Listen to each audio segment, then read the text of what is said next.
आइए हम पिछले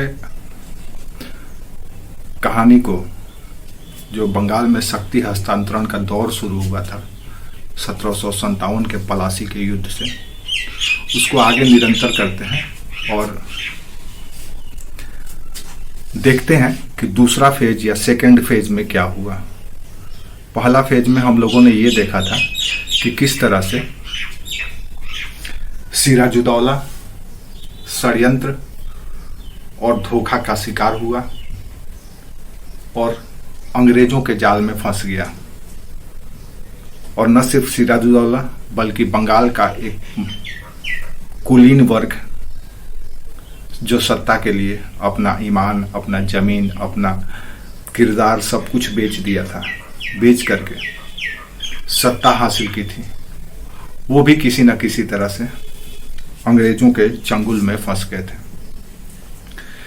हम लोग पिछले वीडियो में ये देखे थे कि जब भी हम बात करेंगे तो हम लोग ने ये कहा था कि पहले जो नवाब है उसके जो इंटरनल चैलेंजेज है उसको देखेंगे, या सब उससे पहले हम लोग उसका पॉलिटिकल बैकग्राउंड देखेंगे, राजनीतिक पृष्ठभूमि, यानी राज सत्ता प्राप्त करने में उसे क्या क्या कठिनाई हुआ, राज सत्ता या नवाब की गद्दी प्राप्त करने के उपरांत उसके सामने कौन कौन से चैलेंजेज आए या चुनौती आया, उस चुनौती को कैसे निपटा। दूसरी ओर एक्सटर्नल जो चैलेंजेस था, यानी कंपनी के द्वारा जो चुनौती दी जा रही थी, वो कौन कौन सी चुनौती थी, उससे कैसे निपटा गया। ये सारे हमारे फेजेस के एलिमेंट्स थे या इंग्रेडिएंट्स थे जिसके पे हमको बात करना है।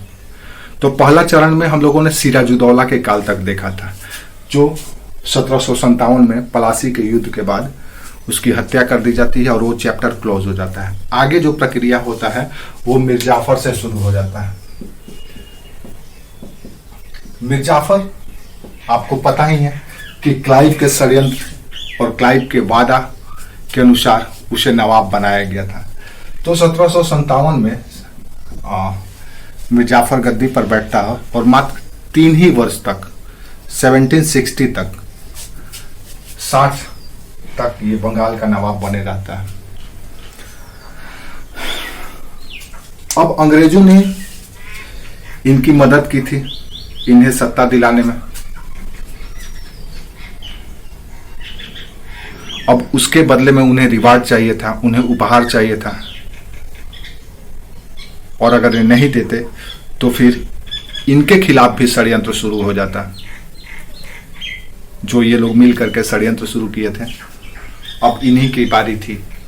अब इनको वो सारे सिचुएशंस को फेस करना था जो सिराजुद्दौला ने किया था। तो सबसे पहले तो ये जान लीजिए कि सिराजुद्दौला को इतिहास में क्लाइव का गीदड़ कहा जाता है। गीदड़, मीर जाफर को क्लाइव का गीदड़ कहा जाता है। जो क्लाइव कहता था वही ये बेचारा कहता था। इसने अपने समर्थन के लिए, रॉबर्ट क्लाइव को खुश करने के लिए, कंपनी को बंगाल का 24 परगना, 24 परगना एक डिस्ट्रिक्ट है, 24 परगना जिला की जमींदारी दे दी। लगभग 2.5 लाख पाउंड रुपया, 2.5 लाख पाउंड रुपया भी क्लाइव को दिया गया। अब इतनी विशाल राशि कंपनी को मीर जाफर से प्राप्त हुआ। दूसरी ओर हम ये भी देखे थे कि अंग्रेज रिप्रेजेंटेटिव भी ल्यूक स्क्रॉप्टन को इनके दरबार में रख दिया गया था और इन पे पूरी तरह से अब निगाह रखा जा रहा था। इसके अलावा मीर जाफर ने मुगल बादशाह आलमगीर सेकंड से इसे उमरा की उपाधि भी दिलाई क्लाइव को। उमरा, अमीर उमरा, उमरा दरअसल अमीर का प्लूरल वर्ड है, और उमरा, अमीर, ये सब मुगल मनसबदारों का सम्मानजनक उपाधि थी। ये ऑफिसर्स हुआ करते थे या उस मुगल राज दरबार के किसी न किसी पद पे आसीन होते थे, पोस्ट पे होते थे। तो उमरा की उपाधि दिला दी। तो इस तरह से इसका मुगल राजवंश में भी पैठ बन गया और दूसरी ओर मीर जाफर के साथ देने का इसे अवार्ड भी मिला या रिवार्ड भी मिला। लेकिन जो समस्याएं सिराजुद्दौला के सामने थी उसी तरह की समस्याएं अब इसके सामने भी आना शुरू हो गया। समस्याएं क्या थी? तो कुछ समस्याएं तो इसके इंटरनल थे जो इनके ही लोगों द्वारा दी जाने वाली थी। जैसे देखेंगे कि जिस तरह से सिराजुद्दौला के समय में अलग अलग क्षेत्रों के जमींदार उसको नापसंद करते थे, उसका विरोध करते थे और चाहते थे कि सिराजुद्दौला सत्ता छोड़ दे, उसी तरह से इसके समय भी कुछ दो जमींदारों का नाम, दो महत्वपूर्ण जमींदार विशेष करके मिदनापुर का राम सिन्हा एक जमींदार है और दूसरा है पूर्णिया का हिजरी अली खां। ये दोनों के दोनों इसकी सत्ता को मानने से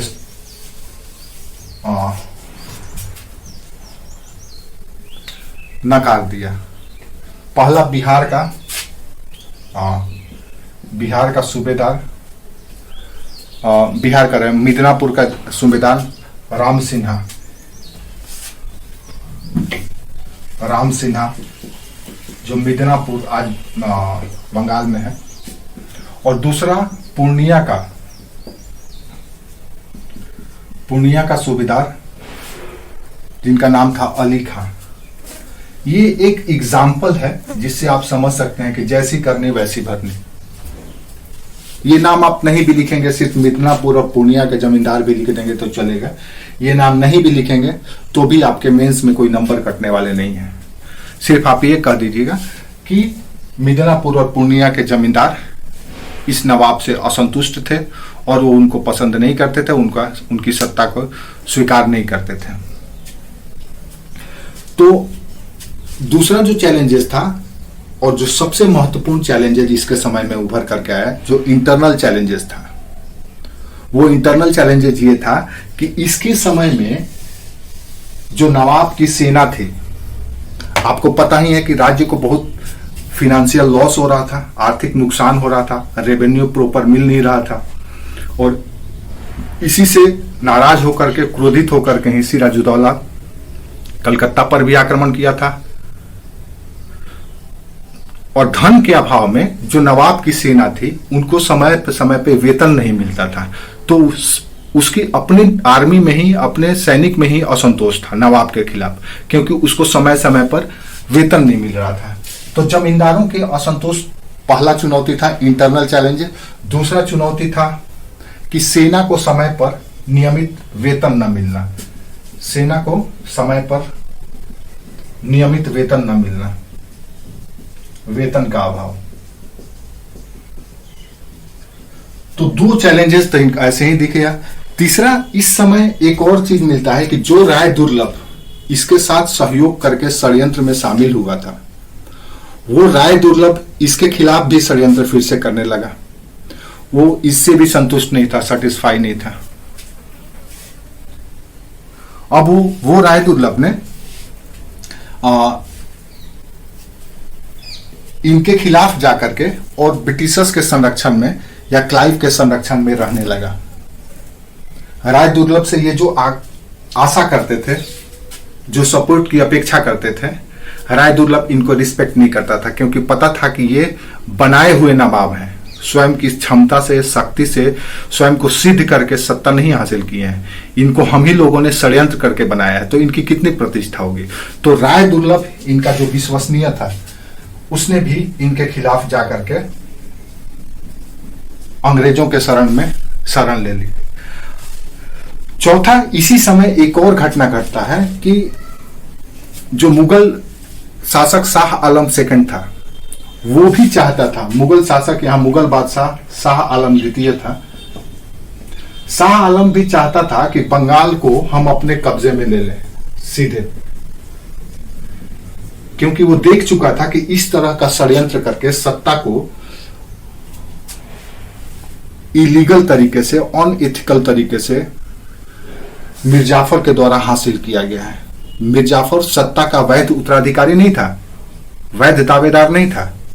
इसीलिए मुगल सम्राट का यह फर्ज बनता था कि इस अनवांटेड सक्सेसर को, अवांछित उत्तराधिकारी को यहां से हटाए और इस राज्य को सीधे अपने मुगल कंट्रोल में ले ले।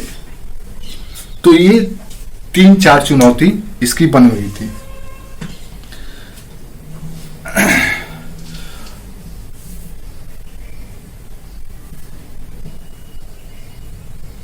लेकिन शाह आलम द्वितीय की सामना रॉबर्ट क्लाइव की सेना से हुई, क्योंकि रॉबर्ट क्लाइव कभी नहीं चाहता था कि मुगल सीधे इसको अपने कंट्रोल में ले। जिस दिन मुगल अपने कंट्रोल में ले लेंगे तो फिर Mughal law, rules, regulation, norms, condition सारे के सारे यहाँ पे इंप्लीमेंट होने लगेगा। तो फिर वो जिस पर्पज से, जिस मोटिव से बंगाल के नवाब को बैठाए थे, उसका कोई फायदा नहीं रह जाता। ऐसी स्थिति में रॉबर्ट क्लाइव के नेतृत्व में शाह आलम की सेना और दोनों सेना आमने सामने हुई। लेकिन शाह आलम स्वयं एक कमजोर शासक था और वो बेचारा वापस चले गया। तो ये कुछ इंटरनल चुनौतियां थी जिसको हमको आपको समझना चाहिए, जिसके माध्यम से इस पर विजय हासिल करना चाहिए। लेकिन मीर जाफर में कोई ऐसी योग्यता, काबिलियत या कोई ऐसा क्षमता नहीं था। जैसे कि बनाया हुआ राजकुमार या बनाया हुआ पैराशूट से ड्रॉप किया हुआ सक्सेसर कितना काबिल होगा, जो ग्राउंड लेवल से एक्सपीरियंस नहीं लेगा, जिसके पास अनुभव नहीं होगा, उसको आप कैसे सक्सेस लॉन्च कर सकते हैं। आज हम राहुल गांधी को बहुत कोशिश करते हैं,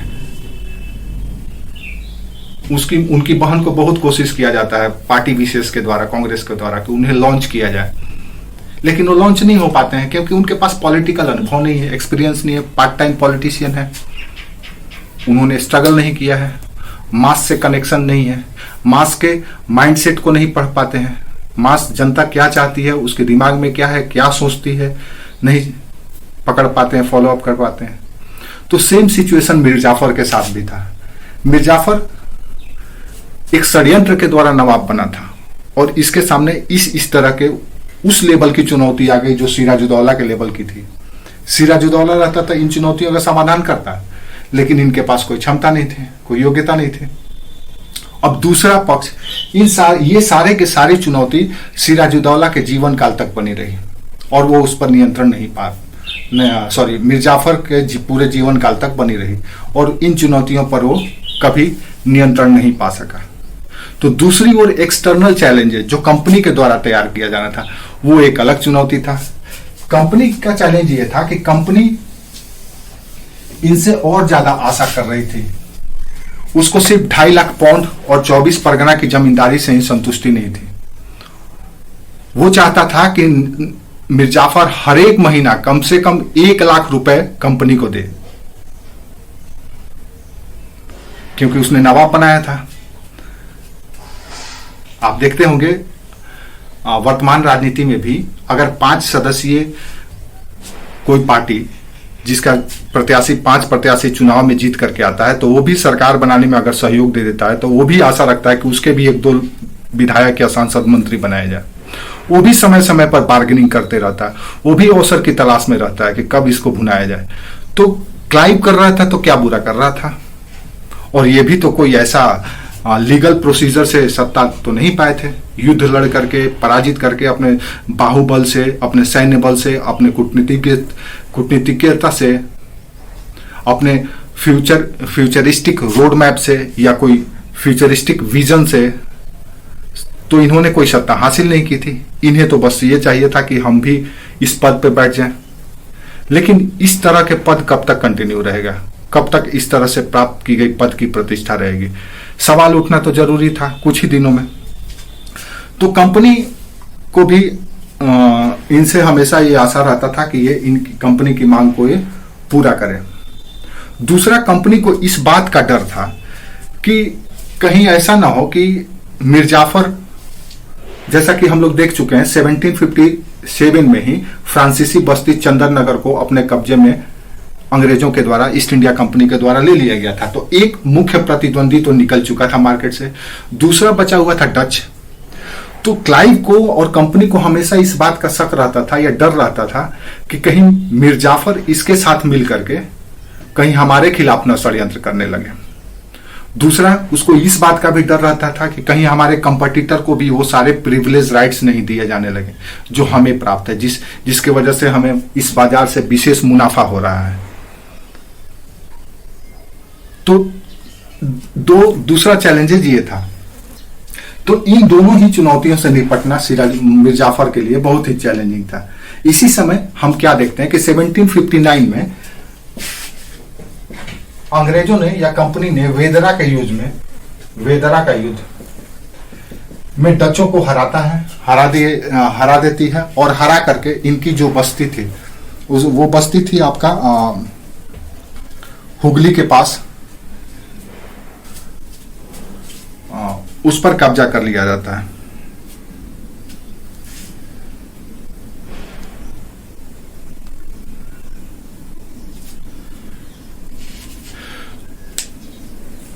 तो ये कुछ ऐसे चैलेंजेस थे। अब डच बस्ती भी अंग्रेजों के कंपनी में चला गया, फ्रांसीसी भी गायब, डच भी गायब। अब सीधे चैलेंज था, मुगल यहां पे सरेंडर करके वापस चले ही गए, मराठे इधर अपने में ही उलझे हुए हैं। अब इनके पास ये अवसर था कि इसका अधिक से अधिक भुनाया जाए, इसलिए उन्होंने समय समय पर इन पर दबाव डालना शुरू किया। और ये जब मीर जाफर इनकी मांगों को पूरा करने में असमर्थ होने लगा, उसकी खजाना खाली होने लगी, उसके सैनिक भी बगावत करने लगे, विद्रोह करने लगे, ऐसी स्थिति में अब क्लाइव को लगा कि ये नवाब जो है योग्य नहीं है हमारी जरूरतों को पूरा करने के लिए। वो अवसर की तलाश में रहने लगी। तो ऐसी स्थिति में अवसर मिलता है तब जब मीर जाफर का पुत्र मीरन की मृत्यु हो जाती है। दरअसल मीर जाफर का पुत्र मीरन मीर जाफर के बाद बंगाल का उत्तराधिकारी था, लेकिन दूसरी ओर मीर कासिम जो कि स्वयं चाहता था कि उसे नवाब बनाया जाए, मीरन और मीर कासिम के बीच अक्सर इस बात को लेकर के मतभेद था और शीत युद्ध या कोल्ड वार चलते रहता था। और जब मीरन की मृत्यु हो जाती है तो मीर कासिम के लिए पूरी तरह से रास्ता साफ दिखने लगता है। अब जहां इन चुनौतियों से, इंटरनल और एक्सटर्नल चुनौतियों से मीर जाफर लड़ रहा था, तो वहीं दूसरी ओर अपने संतान की मौत के बाद वो कमजोर पड़ गया। जैसी करनी वैसी भरनी। और इस संघर्ष में मीर जाफर का दामाद, ये दामाद था मीर कासिम, इस संघर्ष में मीर जाफर का दामाद को कलकत्ता का जो नया गवर्नर बन के आया था वेंसी टाट का समर्थन मिला। दरअसल 1760 में 1760 में रॉबर्ट क्लाइव वापस इंग्लैंड चले गया था और उसके जगह पे वेंसी टाट को कलकत्ता का गवर्नर बना करके भेजा गया था। और वेंसी टाट मीर कासिम के साथ मिल गया, क्योंकि इससे पहले के जो इसके कलकत्ता के रिप्रेजेंटेटिव थे या गवर्नर था क्लाइव ने भी कॉन्स्पिरेसी करके, षड्यंत्र करके ही सत्ता पर नवाब को बैठाया था। जो भी हासिल हुआ था कंपनी को बार्गेनिंग करके ही प्राप्त हुआ था। और जब वेंसी टाट देखा कि ये अब हमारी जरूरतों को पूरा नहीं कर सकते हैं, तो ऐसी स्थिति में वो मीर कासिम से हाथ मिला लिया और बोला, वही वचन दिया, वही वादा किया कि अगर आप सत्ता पे बैठेंगे तो हमको ये सब चीज मिलना चाहिए। मीर कासिम बोला ठीक है। मीर कासिम चतुर था, चालाक था, वो चाहता था, सोचता था कि पहले सत्ता पर बैठ तो जाए, उसके बाद देखेंगे। उसका विजन क्लियर था, वो दूरदृष्टि रखता था। उसके मन में ये था कि हम सत्ता हासिल कर लेंगे तो सैया भय थानेदार अब डर काहे का। जब सत्ता हासिल हो जाएगा, जब मेरे पास शक्ति चले आएगा, तो फिर इनको कौन पूछता है, इनको हम कुछ ही दिनों में मसल देंगे कंपनी को। वो इस मानसिकता के साथ, माइंडसेट के साथ नवाब बनना चाहता था। और वेंसी टाट ये चाहता था कि उससे भला ये दोनों में समझौता हो गया और एक समझौता के तहत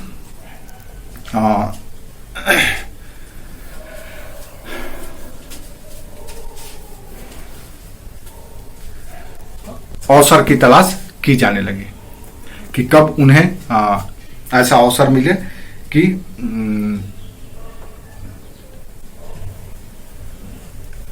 ऐसा करें। 1760 में मीर जाफर को हटा दिया जाता है और उसके जगह पर मीर कासिम नवाब बनता है। तो मीर जाफर का भी अध्याय या चैप्टर खत्म हो गया। मीर जाफर कुछ विशेष नहीं कर पाया, उसके सामने जो तथागत चुनौतियां थी वो यथावत एज इट इज बनी रही। किसी भी चैलेंज को वो ओवरटेक नहीं कर पाया या किसी भी चैलेंज को वो खत्म नहीं कर पाया। वो अपने चुनौतियों में ही पद भी त्याग दिया, अपने पोस्ट को भी छोड़ दिया। लेकिन ये चुनौती अब ट्रांसफर होने वाली थी मीर कासिम को। 1760 से 1760 से 65 तक मीर कासिम बंगाल का नवाब बनता है। मीर कासिम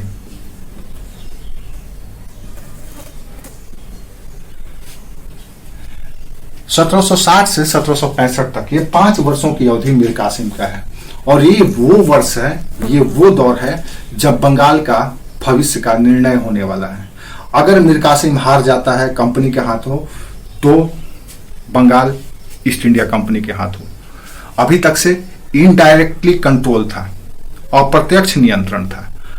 अब इसके बाद मीर कासिम के हार के बाद, क्योंकि याद रखिए 1765 का दौर, 60 का दौर में एक सत्ता प्राप्त करते हैं और 61 में पानीपत का तृतीय युद्ध होता है और मराठे पराजित हो जाते हैं। अब भारत में कंपनी की सत्ता को चुनौती देने वाला कोई नहीं, किसी से कंपनी का कोई डर नहीं। अब एक ही चुनौती था मीर कासिम, और मीर कासिम के अंदर ऐसा जज्बा था भी, जुनून था भी, वो चाहता भी था कि हम अपनी स्वतंत्र सत्ता बनाएं जो हमारे फैसले में, हमारे निर्णय में किसी भी तरह का कोई बाधा न पहुंचाए। तो 1760 में मीर कासिम नवाब बनता है। अब नवाब बना था, ये भी वेंसी टाट के सहयोग से षड्यंत्र थे। तो नवाब बनते ही इसने भी सबसे पहले, अगर इसका पॉलिटिकल बैकग्राउंड देखें तो इसने भी सबसे पहले वर्धमान, मिदनापुर और चटगांव, इन 3 क्षेत्रों की जमींदारी कंपनी को मिल गई। वर्धमान, मिदनापुर और चटगांव, इन तीनों की जमींदारी कंपनी को इन्होंने दे दिया है। इससे पहले मीर जाफर ने 24 परगना का दिया था। उससे पहले सूतानती, कालीकत और गोविंदपुर की जमींदारी मिल ही चुकी थी। कंपनी की उत्कट आकांक्षा थी, दिली ख्वाहिश थी कि अधिक से अधिक उसे जमींदारी मिले, क्योंकि जमींदारी में क्या होता था कि इनको कोई इन्वेस्ट नहीं करना था, बस सिर्फ रेवेन्यू कलेक्ट करना था और कुछ राशि राज्य के खजाने में देना था, बाकी सारी राशि अपने पास रख लेनी थी। और उसी राशि से, उसी मनी से, उसी पैसे से ये यहाँ के बाजार से सामान खरीदते और खरीद करके यूरोप के बाजारों में, अमेरिका के बाजारों में बेचते। तो बिना पैसा लगाए ही इन्हें मुनाफा होने वाला था। इसीलिए ये चाह रहे थे कि अधिक से अधिक इन्हें जमींदारी मिले। इसलिए जब भी इन्होंने किसी नवाब को सत्ता पर बैठाया, सबसे पहले यही अपेक्षा की कि वो उसे कुछ जमींदारी दे दे, और यही जमींदारी का अनुभव उन्हें एडमिनिस्ट्रेटिव एक्सपीरियंस देता है। यहाँ का प्रशासनिक अनुभव या गवर्नेंस एक्सपीरियंस इन्हें यहीं से प्राप्त होना शुरू हो जाता है कि भारत में कैसे रूल करना है, कैसे शासन करना है। क्योंकि जमींदारी जैसे ही मिलता है, आप जमीन के लोगों से टच में आ जाते हैं, गांव के लोगों से, खेत, आम जनता से, मास से कंसल्ट में आ जाते हैं। उनके हाव भाव, उनके सोच, उनका रहन सहन, उनका अप्रोच, दृष्टिकोण, सब कुछ आपको समझ में आने लगता है। उनकी क्षमता, उनके विरोध करने की शक्ति, सब आपको अनुभव होने लगता है। इससे आपको एक प्रशासनिक अनुभव मिलता है। उनमें क्या कमजोरियां हैं, क्या उनकी शक्तियां हैं, ये सब आपको पता चलने लगता है। तो ये एक इनके लिए एक अनुभव अर्जित करने का समय था जमींदारी के माध्यम से, और इन्होंने इसका फायदा उठाया। बाद में देखेंगे कि इन्होंने भी जब जमींदारी दी तो इस सिस्टम के माध्यम से उन्हें अनुभव हो गया था। ये सीधे अपने डायरेक्ट कंट्रोल में एडमिनिस्ट्रेशन को नहीं लिए, पहले जमींदारों को दिए, क्योंकि इन्हें पता था कि इससे क्या फायदा है। याद रखिए, यही जमींदार 1857 के रिवोल्ट में जब ब्रिटिशर्स उखड़ गए थे, तरंग रोधक के रूप में काम किए थे, खुफिया के रूप में, स्पाई के रूप में, अंग्रेजों के खुफिया के रूप में काम करके भारत के विद्रोह को दबाने में मदद किए थे। तो एक नया समूह भी खड़ा हो रहा था इनका फेवर में, क्योंकि ये खुद जमींदार के कैटेगरी में आ गए थे। तो देसी जमींदार और ये दोनों अब एक ग्रुप में होने लगे थे, तो इसका कई आगे प्रभाव पड़ने वाला था। तो इसलिए इन्होंने कोशिश किया कि सबसे पहले इन्हें जमींदारी मिले, और इनको मिला भी, रिवार्ड में या उपहार स्वरूप पैसा भी मिला। इसके बाद अब यहां से मीर कासिम का राजनीतिक जीवन भी सरल नहीं था, उसे भी कांटों के रास्ते पर चलना था, कई समस्याएं उसके सामने आने वाली थी। तो मीर कासिम के सामने भी कई चुनौतियां थे, इंटरनल चैलेंजेस और एक्सटर्नल चैलेंजेस। याद रखिएगा कि मीर कासिम अली मुर्शिद कुली खां के बाद ऐसा शासक था, और या कह लीजिए कि अलीवर्दी खां के बाद, जो बंगाल की सत्ता को पूरी तरह से सोवरेन या संप्रभु बनाना चाहता था। वो किसी भी तरह का शासन में हस्तक्षेप पसंद नहीं करता था। तो उसने सबसे पहले ये काम करना शुरू किया कि उसके सामने जो जो चैलेंजेस थे उसको सुधारा जाए। तो उसने सबसे पहले ये काम किया कि उसकी जो राजधानी मुर्शिदाबाद में थी, उस मुर्शिदाबाद को वहां से राजधानी को ट्रांसफर करके मुंगेर ले आया। मुर्शिदाबाद से अपनी राजधानी को मुंगेर ले आया। ऐसा इसलिए किया क्योंकि उसे ये पता था कि हमारे नजदीक जब ये लोग रहेंगे तो कहीं ना कहीं कुछ ना कुछ ऐसी शर्तें रखेंगे, ऐसी ऐसी चुनौतियां पेश करेंगे कंपनी। इसीलिए वो अपनी राजधानी को वहां से मुंगेर ले आया। दूसरी बात, मुंगेर लाने के पीछे उसका मकसद ये भी था क्योंकि अपने इसका अगर पॉलिटिकल करियर को देखा जाए तो रंगपुर और पूर्णिया का वो पहले फौजदार भी रह चुका था। उस शहर का, नगर का पुलिस प्रमुख फौजदार भी रह चुका था। रंगपुर बंगाल में है, रंगपुर और बिहार का पूर्णिया, यहाँ का वो फौजदार भी रह चुका था। तो इसीलिए चाहता था कि वो अपने उन क्षेत्रों में राजधानी को लेकर के चले जाए जहाँ के ग्राउंड लेवल की पॉलिटिक्स, जहाँ के इन्वायरमेंट के बारे में उसको आइडिया हो, अनुभव। तो सबसे पहला ये काम किया कि अपनी राजधानी को उसने वहां से हटा दिया। दूसरी बात ये देखते हैं कि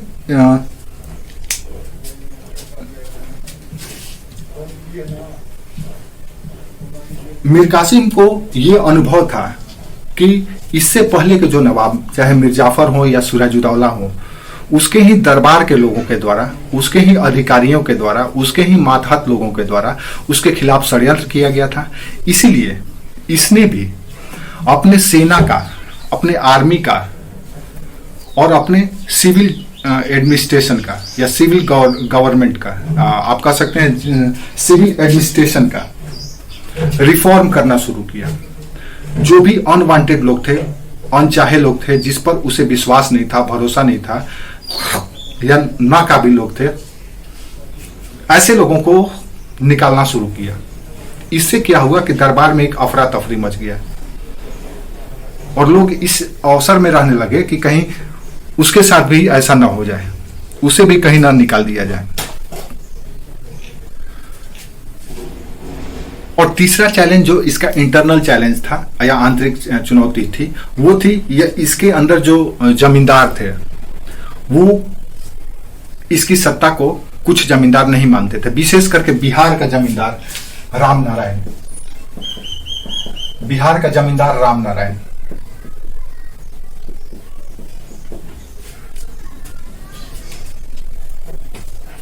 राम नारायण न तो मीर जाफर की सत्ता को स्वीकार किया था, न तो इनकी सत्ता को स्वीकार किया था। वो सिराजुद्दौला तक ही वफादारी, क्योंकि ये दोनों के दोनों लोग ही अनैतिक रूप से या अवैधानिक रूप से सत्ता हासिल किए थे। तो सिराजुद्दौला के सामने ये 3-4 इंटरनल चैलेंजेस थे और इन तीनों चैलेंजेस को निपटना ही उसका सबसे पहला काम था। एक एक करके उसने अपने आंतरिक चुनौतियों का निपटना शुरू किया। इसके बाद हम लोग कंपनी की ओर से क्या चुनौती पेश की गई, उसको कैसे उस पर कैसे विजय हासिल किया, उस पर देखेंगे। तो सबसे पहले तो उसने राम नारायण को, एक बार मीर कासिम ने राम नारायण की हत्या करवा दी, राम नारायण मारे गए। दूसरा, अगर चैलेंज को देखा जाए तो सामान्य प्रशासन और सैनिक प्रशासन को दुरुस्त करने के लिए, मजबूत करने के लिए उसका पुनर्गठन या रिकंस्ट्रक्शन करना शुरू किया गया। इसके लिए उसने क्या किया कि सेना को यूरोपीय ढंग से, यूरोपियन स्टाइल में पुनर्गठित करना शुरू किया। और मुंगेर में ही एक आर्मेनियन अधिकारी था, गुर्गिन खां, इसकी मदद से अपनी सेना का पुनर्गठन करना शुरू किया।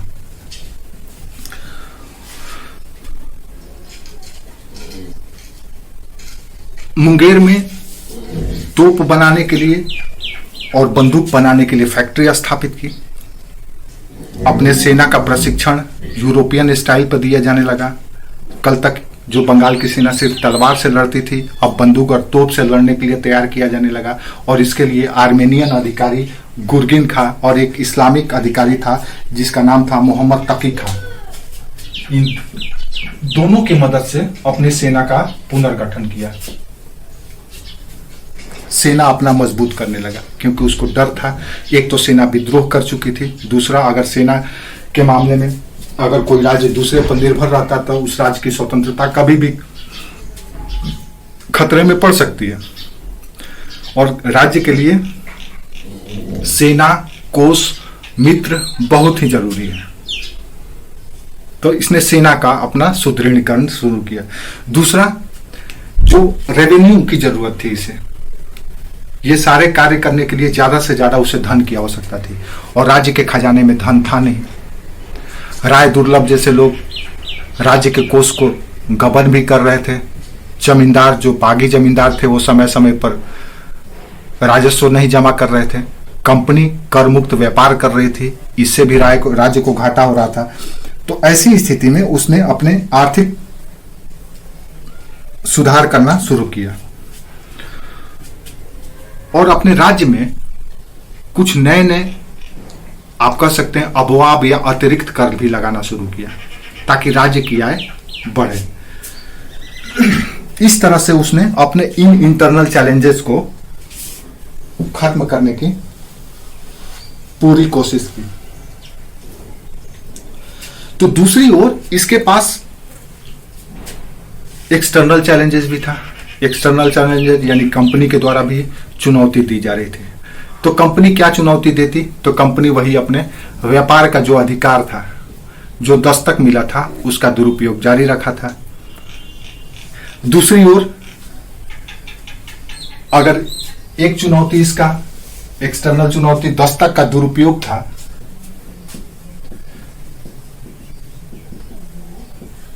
तो दूसरी ओर राय दुर्लभ जैसे बागी लोगों का कंपनी का समर्थन भी मिल रहा था। कंपनी हमेशा इस तलाश में रहती थी कि नवाब का कोई कमजोर कड़ी हमेशा मेरे कब्जे में रहे ताकि अवसर पड़ने पर उसे मोहरा के रूप में इस्तेमाल किया जाए, क्योंकि उसका आदत कंपनी को लग चुका था कि कैसे नवाब को कंट्रोल करना है। तो नवाब के कमजोर नस को हमेशा कंपनी अपने हाथ में रखना चाहती थी। राय दुर्लभ को अपने साथ मिला करके राय दुर्लभ को रख लिया था और राय दुर्लभ को मीर कासिम खोज रहा था। इससे इन दोनों के बीच का जो मनमुटाव था, मतभेद था, अब वो धीरे धीरे उभर करके सामने आने लगा। ऐसी स्थिति में क्या करे? कंपनी भी दो गुटों में बट गई थी। एक गुट वो था वेंसीटाट का गुट जो नवाब के सपोर्ट में था, नवाब को पसंद करता था क्योंकि नवाब से उसे कुछ प्राप्त हुआ था। तो दूसरे गुट ऐसे भी थे जो नवाब को बिल्कुल पसंद नहीं करते थे और चाहते थे कि नवाब हट जाए। तीसरा, नवाब को भारी लॉस हो रहा था, इसीलिए नवाब ने 1763 में 1763 में मीर कासिम ने 1763 में अपने राज्य में जितने भी ट्रेड करने वाले लोग हैं, चाहे देसी व्यापारी हो या विदेशी व्यापारी हो, सबको कर मुक्त व्यापार करने के लिए ऑर्डर दे दिया, क्योंकि उसको रेवेन्यू कंपनी के द्वारा प्राप्त हो नहीं रहा था। दस्तक जारी कर करके कंपनी उधर से भी पैसा कमा रही थी और प्रिविलेज लेकर के फ्री टैक्स फ्री ट्रेड भी कर रही थी। तो नाराज होकर के सिराजुद्दौला ने, मीर कासिम ने एक नया कदम उठाया इस एक्सटर्नल चैलेंजेस को कंट्रोल करने के लिए या दबाने के लिए, सप्रेस करने के लिए। उसने 1763 में पूरे राज्य में टैक्स फ्री व्यापार करने का ऑर्डर दे दिया कि सभी लोग टैक्स फ्री व्यापार कीजिए। अब इससे कंपनी को, ये निर्णय कंपनी को गवारा नहीं गुजरा। कंपनी को लगा कि अरे ये तो मेरा प्रिविलेज अधिकार था, अब सबको मिल जाएगा, तब तो फिर हम बेचेंगे 10 तक किसको, हमारा फायदा कैसे होगा, हम कैसे कम दामों में लेंगे। इसीलिए कंपनी नाराज होकर के 1763 में ही मीर कासिम के खिलाफ युद्ध की घोषणा कर दी।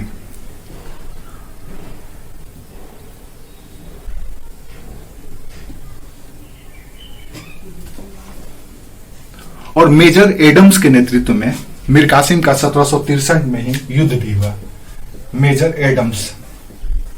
इस युद्ध में मीर कासिम पराजित हुआ था, लेकिन वो भले ही युद्ध में पराजित हुआ था, लेकिन वो मन से नहीं हारा था। उसकी पूरी महत्वाकांक्षा थी, उसका पूरा मन था कि किसी भी तरह से अब कंपनी को यहां से निकाला जाए। ऐसी स्थिति में 1763 में ही मीर कासिम भाग करके चले जाता है अवध के नवाब शुजा-उद-दौला के पास। यहां से जब वो पराजित हो जाता है तो यहां से मीर कासिम भाग करके चले जाता है अवध के नवाब शुजा-उद-दौला के बाद शुजा-उद-दौला। याद रखिए, कंफ्यूज मत होइएगा, एक था बंगाल का सिराजुद्दौला, ये है शुजा-उद-दौला अवध का नवाब। इसके पास भाग करके चले जाता है और यहीं पर मुगल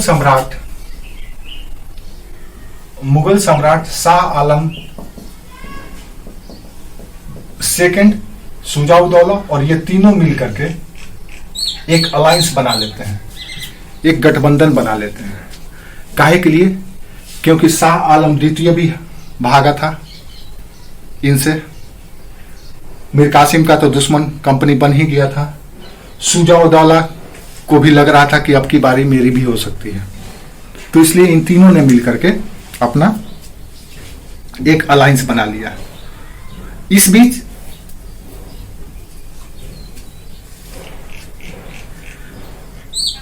कंपनी के द्वारा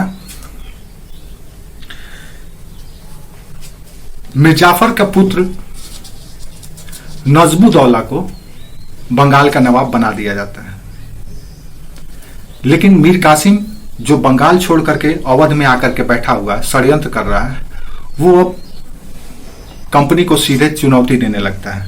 और ऐसी स्थिति में 22 अक्टूबर 1764 को बिहार का बक्सर में 22 अक्टूबर 1764 को बिहार के बक्सर में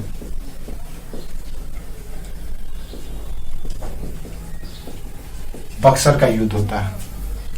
एक तरफ ट्रिपल अलायंस है, त्रिगुट है, दूसरी तरफ कंपनी की सेना है। इसमें कंपनी की ओर से हेक्टर मुनरो सेनापति था। क्लाइव 1760 में इंग्लैंड चले गया है, वो 1765 में आएगा। तो कंपनी का सेना का नेतृत्व commander in chief Hector Munro है और इधर ट्रिपल अलायंस है। ये तीनों लोग मिल करके आपस में लड़ाई होता है, लेकिन ये लड़ाई सिर्फ एक नाम मात्र का ही रहता है और एक ही दिन के अंदर में यह फैसला हो जाता है कि कौन जीतेगा कौन हारेगा। ट्रिपल अलायंस की सेना इनके सामने हार जाती है मुगल सम्राट शाह आलम द्वितीय कंपनी के शरण में चले जाता है और ये डिक्लेयर हो जाता है कि अब भारत के पॉलिटिकल डिसीजन लेने का किसके पास अथॉरिटी है या किसके पास अधिकार है या किसके पास शक्ति है।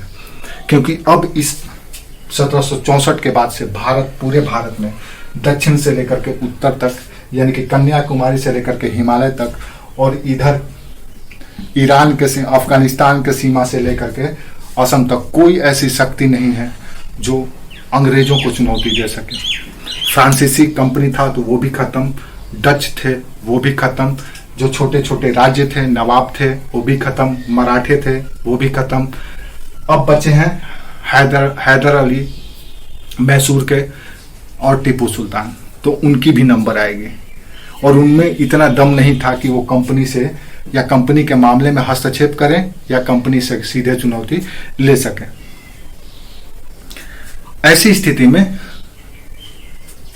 1763 से 1765 तक नजमुद्दौला बंगाल का नवाब बने रहा और 1764 के पराजय के बाद वापस 1765 में रॉबर्ट क्लाइव वापस इंडिया भेजा जाता है रॉबर्ट क्लाइव को, और रॉबर्ट क्लाइव वापस आकर के इन पराजित तीनों ही लोगों से संधि करता है, ट्रीटी करता है अपनी शर्तों पर। जैसा कि इससे पहले भी हम देखे थे कि हमेशा विजित शक्तियां हारी हुई शक्तियों से अपने शर्तों पर संधि कराती है। जैसे कि फर्स्ट वर्ल्ड वॉर में हुआ था पेरिस संधि, हारी हुई शक्ति की सभी कुछ छीन लिया गया था, उसे निचोड़ कर दिया गया था, उसे अपंग बना दिया गया था। सेम चीज यहां भी होगा। तो यहां पर दो संधि होता है जिसे इलाहाबाद के संधि के नाम से जाना जाता है।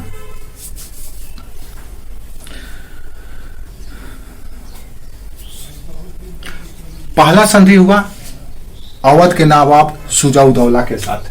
तो दो ट्रीटी है, ये दोनों ट्रीटी को याद रखिएगा, दोनों संधि को याद रखिएगा किसके किसके बीच हुआ था। तो इलाहाबाद की दो संधि हुई, इलाहाबाद ट्रीटी दोनों ही 1765 में हुआ है। इलाहाबाद ट्रीटी 1 और इलाहाबाद ट्रीटी 2, इलाहाबाद की संधि दूसरा।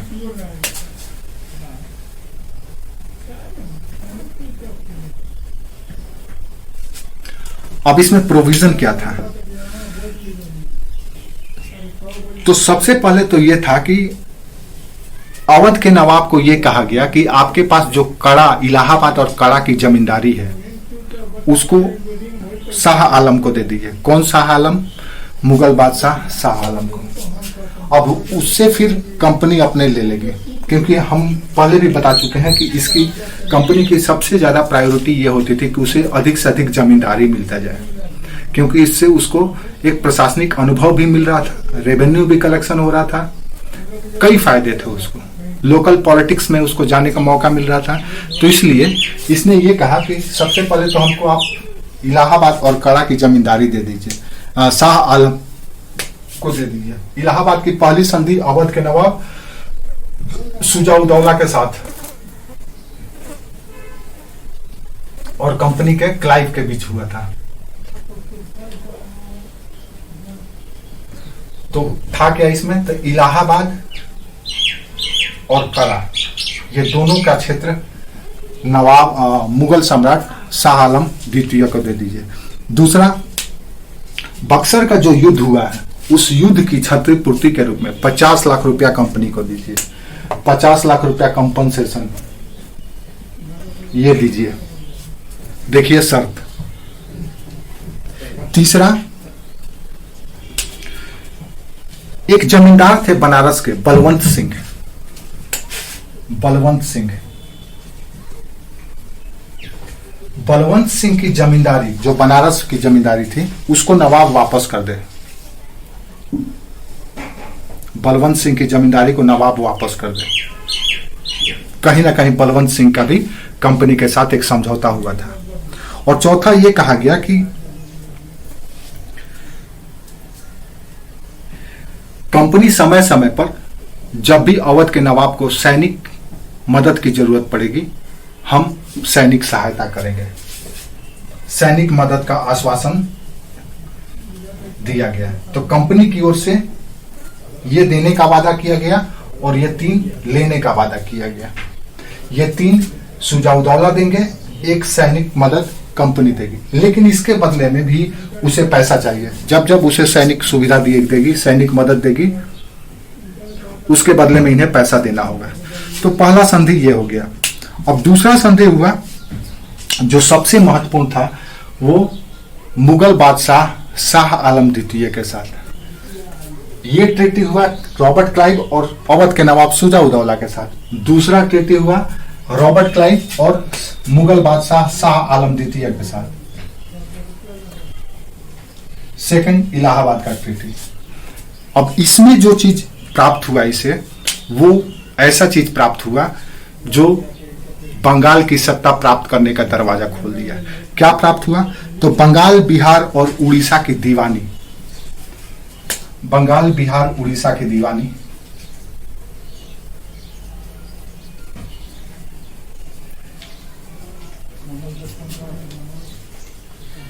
दीवानी दरअसल रेवेन्यू कलेक्शन राइट को कहा जाता है, राजस्व प्राप्त करने का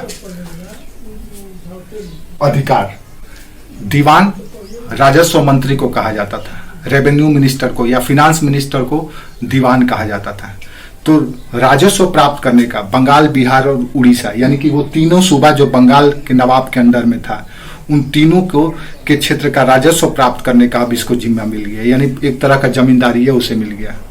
और जमींदारी से भी बढ़ करके उसके अंदर में जो छोटे छोटे जितने भी जमींदार थे, वो सारे के सारे जमींदार अपना हिस्सा अब इसको देंगे, ये कलेक्ट करेगा। पहले नवाब को जो मिलता था अब इसको मिलेगा। तो सबसे पहला ये शर्त हुआ। दूसरा ये हुआ कि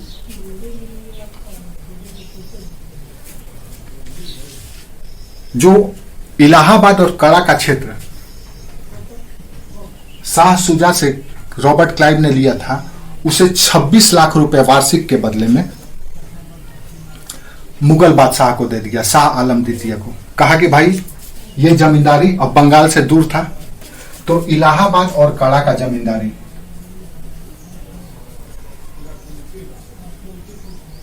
26 लाख रुपए वार्षिक और मुगल बादशाह शाह आलम द्वितीय को दे दिया गया कंपनी के द्वारा कि आप हमको 26 लाख रुपया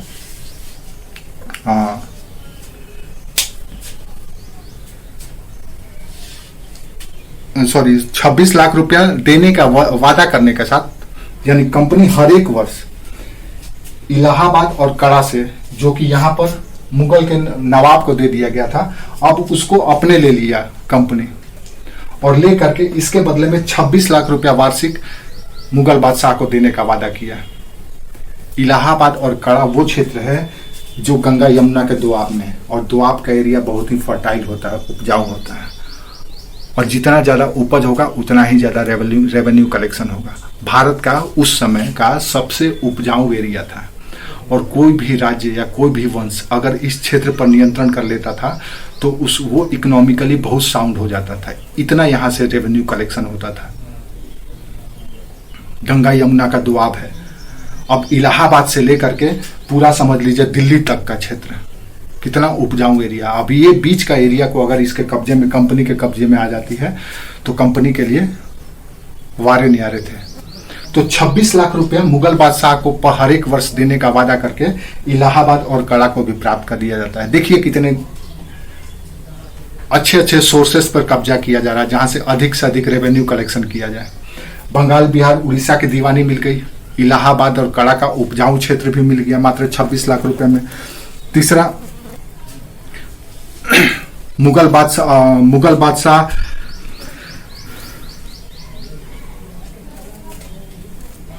की रक्षा करने का, कि अगर आपको किसी भी तरह का कोई संकट होगा तो हम आपको मदद करेंगे।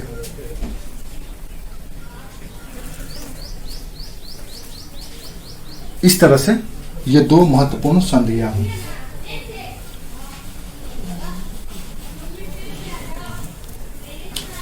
और बंगाल की हालत ऐसी हो गई कि बंगाल में एक तरफ बैठाया हुआ नवाब नजमुद्दौला है जो मीर जाफर का सक्सेसर है,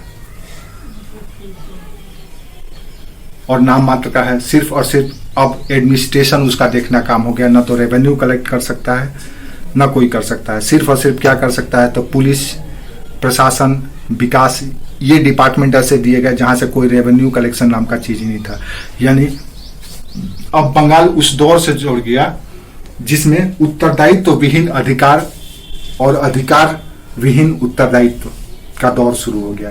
यानी जिसको अधिकार था उसके पास कोई रिस्पॉन्सिबिलिटी नहीं था। कंपनी को अधिकार मिल गया रेवेन्यू कलेक्शन करने का, लेकिन इसके एवज में कोई रिस्पॉन्सिबिलिटी नहीं था कि आपको करना क्या है। दूसरी ओर नवाब को, नजमुद्दौला को रिस्पॉन्सिबिलिटी तो मिल गया लेकिन अधिकार कुछ भी नहीं मिला। तो ये जो दो सिचुएशन बना, दो विपरीत सिचुएशन आप कह सकते हैं, वो बंगाल के भविष्य के लिए बहुत ही घातक था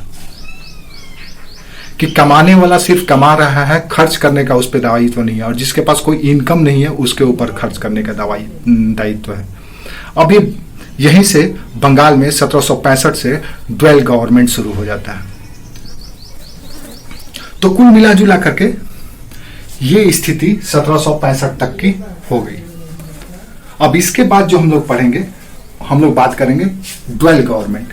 यानी कि ये जब 1765 में संधि हो जाती है तो बंगाल की सत्ता पर दो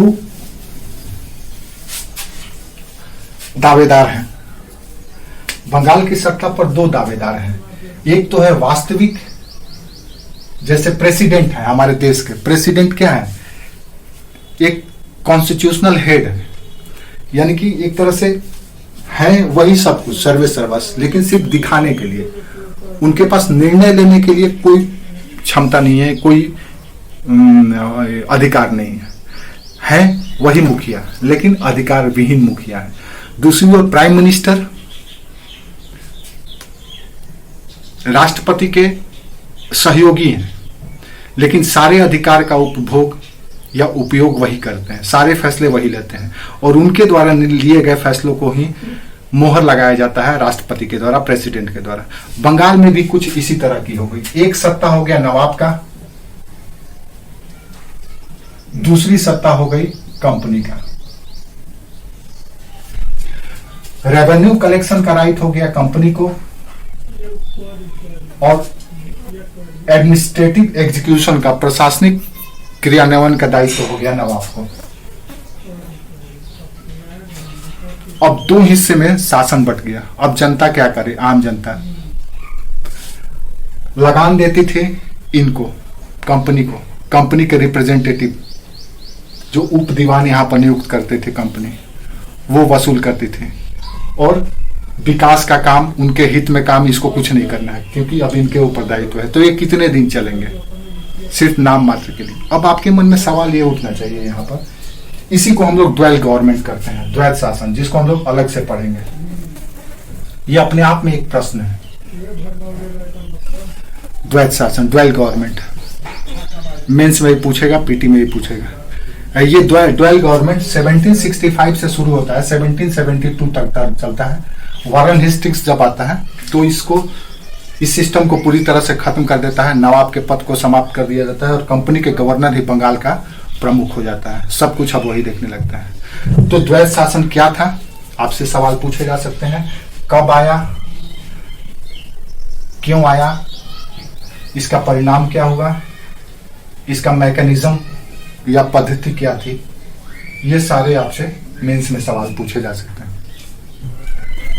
लेकिन हमको यहाँ पे एक सवाल ये कौंध रहा है या परेशान कर रहा है कि कंपनी ने ऐसा क्यों किया, क्यों नहीं वो पूरे बंगाल को ही मांग लिया कि हमको दे दिए। इसलिए क्योंकि कंपनी के पास अभी कोई इतने बड़े सूबे का प्रशासन चलाने का अनुभव नहीं था।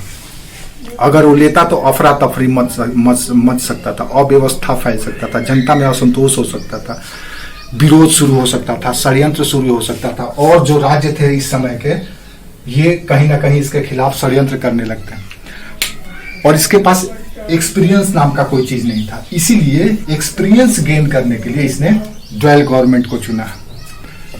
जैसे आज भी हम देखेंगे कि हम सीधे किसी व्यक्ति को प्राइम मिनिस्टर या कोई मंत्री नहीं बना देते हैं, बना देंगे तो खतरा है, लेकिन आजकल लोग बना देते हैं। अंगूठा टेक को भी मंत्री बना दिया जाता है। बिहार हमारा उदाहरण है, यूपी हमारा उदाहरण है। ऐसे ऐसे लोगों को भी मिनिस्टर बना दिया जाता है जिनको कुछ नहीं पता है। उससे क्या होगा? अब एक नॉन मैट्रिक व्यक्ति शिक्षा मंत्री बन जाता है, जिसको हेल्थ का स्पेलिंग नहीं पता है वो स्वास्थ्य मंत्री बन जाता है, जिसको अपना नाम तक से नहीं लिखने आता वो मुख्यमंत्री। तो ये देश की त्रासदी है। और हमारे यहाँ का सिस्टम भी कुछ अलग है। जितने भी जाहिल किस्म के लोग हैं या जितने भी मतलब कह सकते हैं कि ऐसे लोग जिनको समाज में कोई महत्व नहीं है, कोई योगदान नहीं है, वो बड़े बड़े लीडर बनते हैं। और जो जितने ज़्यादा पढ़ लिख करके आते हैं वो उतने ही कमज़ोर होते चले जाते हैं और उनके आदेशों को फॉलो करते हैं। तो ये हमारा एक सिस्टम था। कंपनी इससे बचना चाहती थी। कंपनी को पता था कि हम अगर यहाँ पर जाएंगे बिना अनुभव का, बिना एक्सपीरियंस का, तो समस्या खड़ा हो सकता है। इसलिए उसने डायरेक्ट पावर को कंट्रोल में नहीं लिया, शक्ति को सीधे नियंत्रण में नहीं लिया, बल्कि परोक्ष रूप से उसमें शामिल हुआ और उसका अनुभव लेना शुरू किया। और उस अनुभव के माध्यम से धीरे धीरे जब समझ गया सारा पॉलिटिकल, इकोनॉमिकल, सोशल सारा फेनोमिना और स्ट्रक्चर और कॉम्प्लेक्स यहाँ का जो जटिलताएं थी, जब समझ लिया, उसके बाद ही वो फिर सत्ता का दावेदार बने। तो इससे उसको एक महत्वपूर्ण फायदा हुआ। तो आगे की कहानी हम लोग देखेंगे कि किस तरह से 1765 में, याद रखिएगा इसमें थोड़ी सी और बात भी कि 1765 से लेकर के लगभग 1772 तक बंगाल में किसी न किसी तरह से नवाब बने रहे, लेकिन वो सिर्फ और सिर्फ एक कठपुतली था। बंगाल का अगर आखिरी नवाब देखा जाए तो वो था मुबारक उदौला। नजमुद्दौला के बाद मुबारक उदौला। मुबारक उदौला के बाद बंगाल में कोई नवाब नहीं है और यहाँ पे अब कंपनी का गवर्नर ही बंगाल की सत्ता संभाल लेता है। अब हमारे पास जो सवाल बनता है, कई सवाल आपसे पूछे जा सकते हैं। What is the reason behind battle of Buxar? What is the reason behind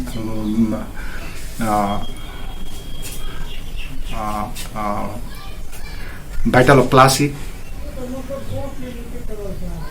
या फिर ये भी पूछा जा सकता है कि अगला जो हम लोग बात करेंगे, द्वैत शासन क्या था?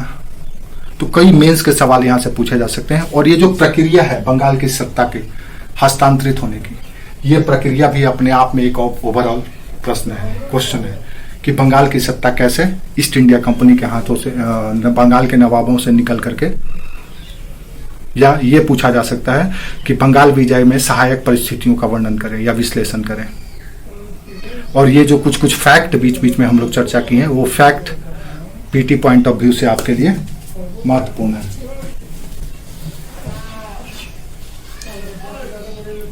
तो ये सारे पहलू हैं। नेक्स्ट में हम लोग देखेंगे कि बंगाल विजय, द्वैत शासन क्या था, द्वैत शासन से क्या परिणाम निकला, और इस शासन काल के दौरान यानी 18वीं शताब्दी में जो बंगाल पर ब्रिटिशर्स का नियंत्रण हुआ, तो उसका भारतीय समाज, भारतीय अर्थव्यवस्था पर क्या प्रभाव पड़ा। ये 3-4 पहलू आपको और देखने होंगे, तब जा करके ये चैप्टर हमारा कंप्लीट होगा। उम्मीद करते हैं आपको समझ में आया होगा। नेक्स्ट कड़ी में हम लोग डुअल गवर्नमेंट देखेंगे।